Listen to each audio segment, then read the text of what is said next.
Ndagusoje rero nanone inshuti uteze amatwi kandi ukunda kurikira ibiganiro byacu hano kuri Ndayisaba Epimac TV.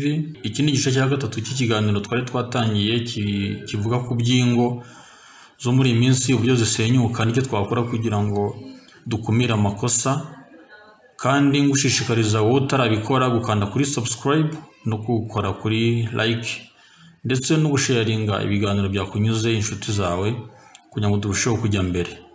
Ndagushimiye rero ukomeze kubana natwe kandi ugire ibihe byiza.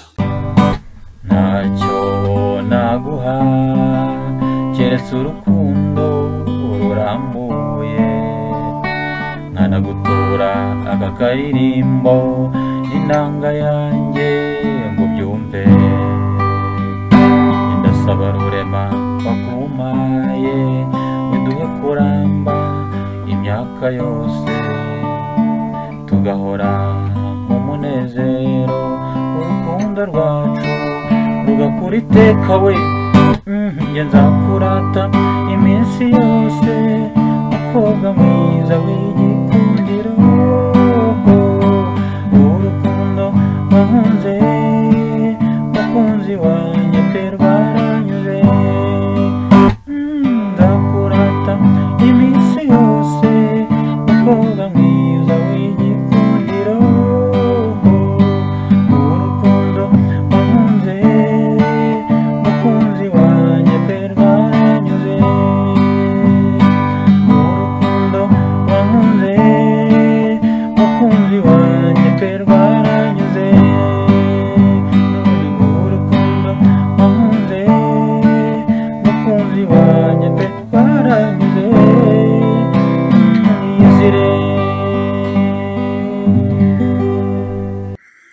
Rero urumva yuko uru rugendo rw'imibanire ni urugendo rurerure. Hari nubwo noneho abantu babana ari babiri ariko kubera ko nyine bafite imico itandukanye, noneho hajemo cya kintu cyo kutumva mugenzi wawe ngo unamenye ngo uyu muntu ese atekereza iki. Nkuko twigeze kubivuga, abantu harimo uburyo bubiri, abo bitwita aba extroverti n'aba introverti. Rero umwe abaye atandukanye n'undi muri ubwo buryo, hari gusha no gusanga kumenya ngo umuntu afite amarangamutima ameze gute, umenye icyo atekereza, kubona reaction yabigizeho bikugora kuzimenya kugira ngo unamenye uko byitwaramo n'igihe waba wamukoshereje, igihe waba wagize comportement wenda itamunogeye. Icyo gihe rero bibyara ingorane, wa muntu utagaragaza icyo yumva ku bintu runaka, udahita kwereka yuko yakiriye ibintu. Bene uwo muntu iyo umuremereje cyane, hari ubwo usanga bimukurijemo bya bindi twise depression, kagahinda. Buhoro buhoro ukagenda umumunga buhoro buhoro, kuko ntumuha umwanya ngo mukurikirane umenye uyu muntu se ibintu abifata ate, abyakira ate, imyifatire yanjye kuri we ayibona ate.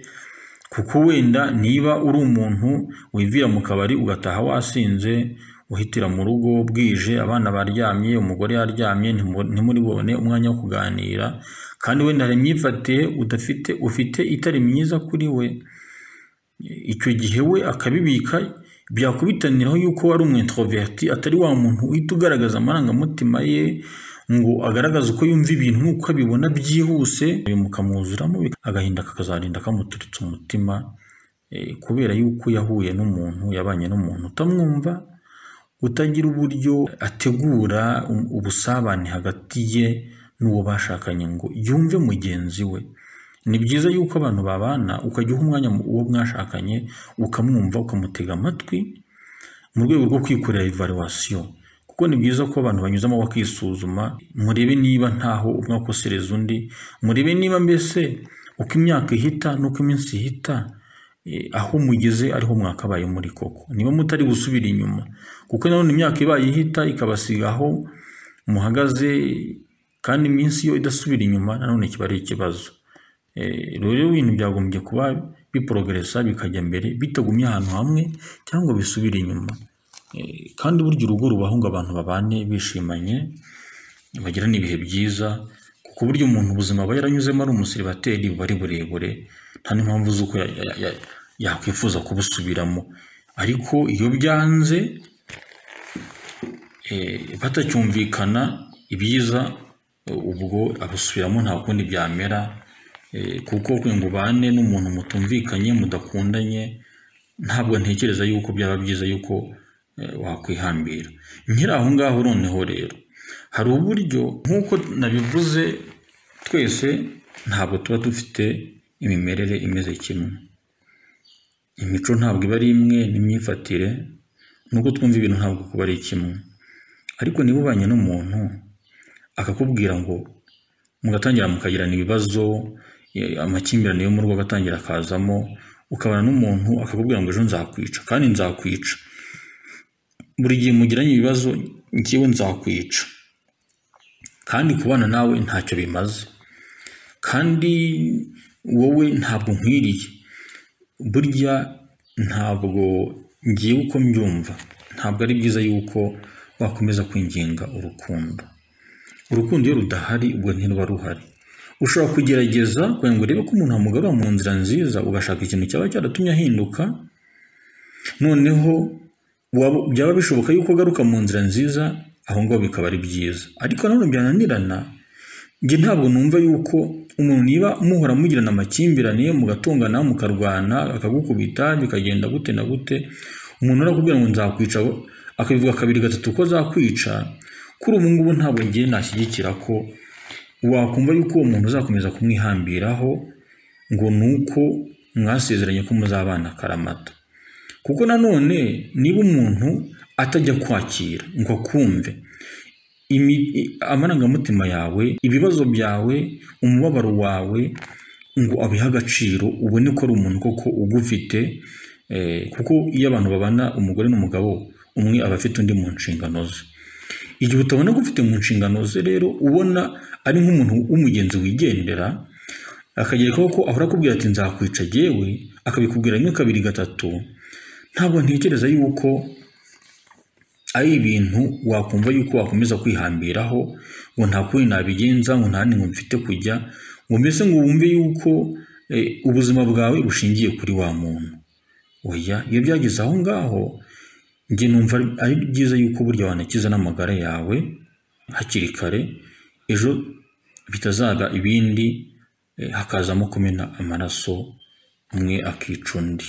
Iyo ariko abantu bagiranye amakimbirane muri ubwo buryo, bijya kubihuza n'ibyo nigeze kuvuga haruguru, burya ni byiza yuko abantu iyo bagiranye amakimbirane bagatongana, ntabwo ari byiza yuko abantu bazamuka ari babiri ngo barakare.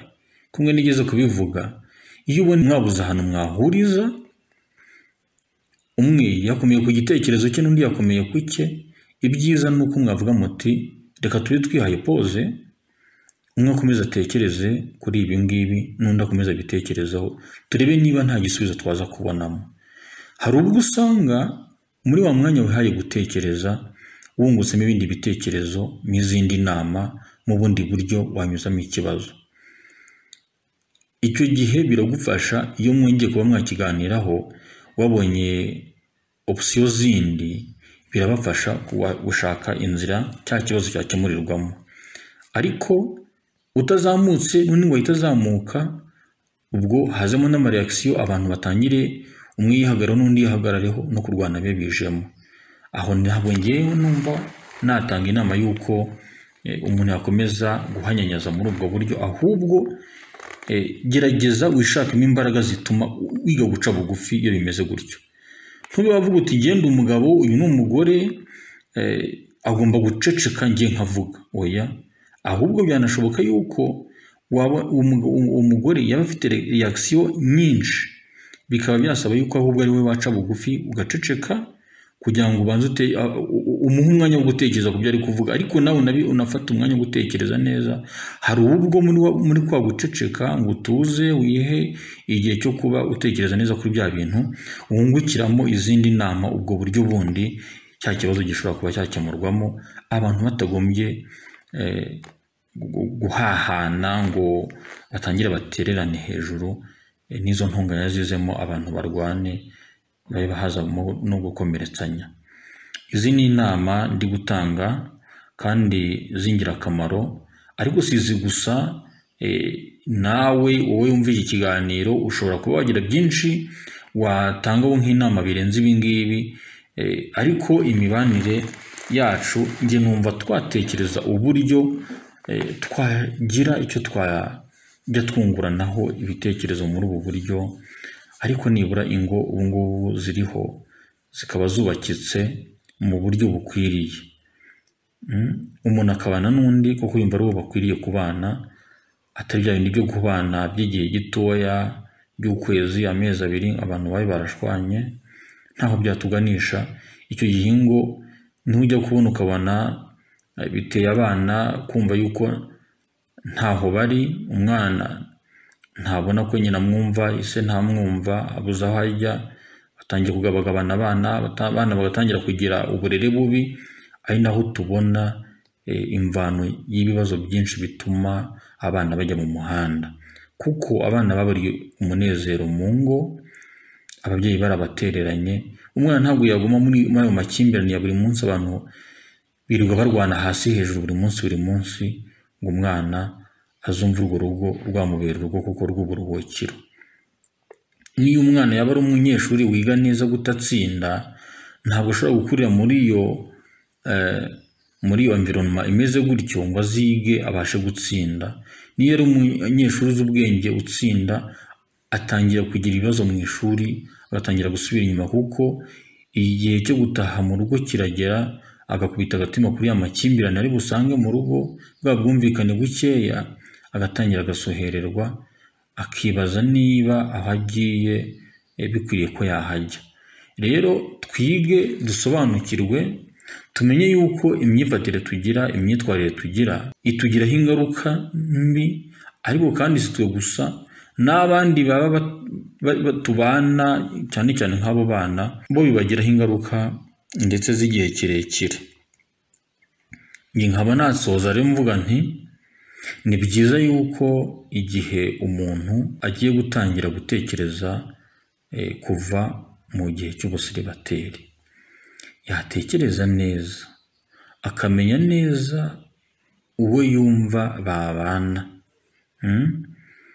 ukumva neza uwo mukwiranye waba yabasha kuzuza ibyifuzo byawe, kuzuza amarangamutima yawe, ukareba niba uwo muntu muzabasha gukorana urwo rugendo bigakunda, ukareba niba wa muntu muzabasha kuzuzanya mu bwenge bwacu nk'abantu, kuko twe ntituri Imana, ariko niba ukareba uwo muntu niba ari wa muntu uzabasha kukwihanganira, ariko nawe niba uzabasha kumwihanganira koko, mwatangirana urwo rugendo kandi ukaba uzi ko atari marayika mugiye kubana, nawe utari marayika, ibyo bintu akabyumva kandi mukanabiganira. Iyo umuntu amaze kumenya ibyo akunda, nawe yaramaze kumenya ibyo ukunda, bya bintu mubigendanamo, ariko hakazamo no gukiburana buhoro buhoro muri ya mibanire, kuko hari ubwo umuntu ateshuka, nibura ukagira ikintu ukamenya kwigarura. Waba wakosheje ukabwirwa ko wakosheje, ugasaba imbabazi, ugaca bugufi. Icyo gihe biguha no gukura muri wowe, ukiga kwakira bene izo mpinduka umuntu agenda ahura nazo.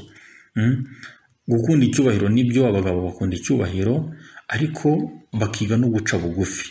Abagore nabo bakunda guhabwa affection, bakunda kwitabwaho, ariko ukamenya niba uwo muntu koko amarangamutima yawe naye ari umuntu muzahuza, ari umuntu uzakwakira nawe ukamwakira. Ibyo twavuga aha ni byinshi, ariko nibura reka ikiganiro tube tugisubikiye aha, dusuzume kuri izo ngingo, dukomeze tugirane inama, turebe niba ingo ziriho ubungubu, imibanire iriho ubungubu, impfu zituruka kuri yo, gusenyuka kw'ingo z'ubungubu, imvano zabyo nibura tutabasha kugira icyo twabikoraho nk'abantu. Umuntu abashije kwisuzuma mu mibanire ye n'undi, akabasha kwishyira mu mwanya w'undi babana, hari icyo byatanga. Imyumvire ye ari uko ihinduka, na wa wundi babanye hari icyo bamufashije. Rero uwari wese nabigira ibye, mbigira ibyanjye nawe ubigira ibyawe, ariko kandi dushyiramo no gusenga. Urugo kugira ngo rutekane rugire amahoro, nuko haba habayemo no gusenga, imibanire tukayiragiza Imana uko bukeye n'uko bwije. Ugakunda umuntu utagendeye ku mafaranga, ugakunda umuntu utagendeye ku mitungo. Ibyo ngibyo bikaza nka accessoire, bikaza ari byunganira iby'ingenzi wagendeho bituma wumva wabasha gukunda umuntu. Kuko ayo mafaranga byo birashoboka ko umuntu ayatunga ejo akagenda, ya mitungo ikagucika ikagenda, bya bintu byinshi ushobora kureberaho ugasanga ibintu birahindutse, bibaye uko utigeze ubitekereza. None se niba warakunze umuntu kubera ko yari afite amafaranga, ubwo ashize utandukane nawe? Ntabwo byakabaye bikwiriye. Ahubwo ukunda umuntu kuko ubona ari umuntu wakubera icyuzuzo mu buzima, nawe ukamubera ikindi. Ibyo udashoboye akabigushoboza. Dore ko iyo abantu babiri bahuje, imbaraga zabo ziruta iz'umuntu umwe. Twubake ingo zikomeye, twubake ahazaza heza h'abana b'u Rwanda, ariko n'ahacu tuhubake. Imana ikomeze kutuba hafi, kandi ibyo dukora byose tubifashwemo n'Imana. Ibyo dukora byose dusaba Imana kubana natwe. Nsoza ikiganiro rero mbashishikariza gukomeza kunyura muri comments mukatubwira uko mwakiriye iki kiganiro. Ikirenze twabikoraho, sije twaganiraho zatuma abantu bunguka ubwenge mu buryo butandukanye, kandi ibiganiro mukabisangiza inshuti n'abavandimwe aho wumva bikunogeye, kugira ngo dukomeze dukure buri munsi buhoro buhoro. Ibyiza byacu bibi byiza byanyu, kandi tubisangire kugira ngo isi yacu tuyigire nziza kuruta uko twayisanze. Ndabashimiye rero, Imana ibahe umugisha. Turi kumwe, reka dukomeze twinjoyinge, kandi ubuzima turimo twumve yuko tuburimo, ariko turiho nk'abariho uyu munsi. Ibidatunganye tubitunganye uyu munsi, tutarindiriye kuzabitunganya ejo. Tubeho nk'abatazabaho ejo, kugira ngo ejo nunava mu mubiri utazagenda abantu bagasigara bavuga ngo isaho ntiwaba ugiye wari ruvumwa. Nihabaho no gutandukana k'uwo mwari mubanye, agenda avuga ati uyu muntu yambereye nta makemwa, nyamara agiye nari nkimukeneye. Agiye yaragifite akamaro kenshi kuri jyewe, agiye nari nkinyotewe ibyiza mubonaho. Mbese ugende wari ugikenewe kuri iyi si, aho kugira ngo ugende wari ruvumwa abantu biruhutse kuko wabavuyemo. Tubiharanire rero, kandi Imana ikomeze kubana natwe muri byose. Ndabasezeye, mugire amahoro, Imana ibahire, kandi ibyiza byose ndabifurije. Ciao ciao.